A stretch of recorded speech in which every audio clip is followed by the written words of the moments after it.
นี่ นั่นแหละตลาดมังสดินนะมังสดินอ่ะ จานนึงสุดินนะจ๊ะเอาปนเลยกันได้ปะ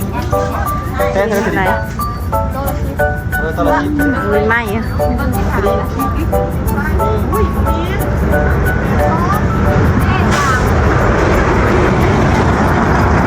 งกรกระไรที่ไหนไอ้มังลินไหมเฮ้ยวันน่ะปีละคนมาสาม เจ๊เลย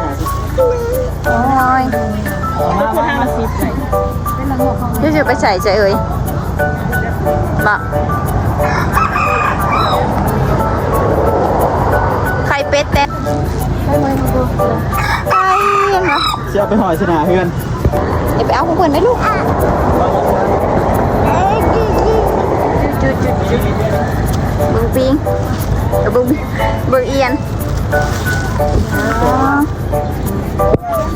เอียนลูกเอียนเอียน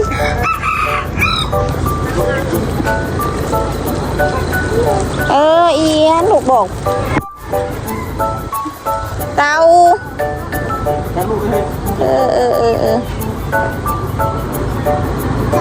เต่าลูก ไปเดินมาไปอย่าไปจกไหน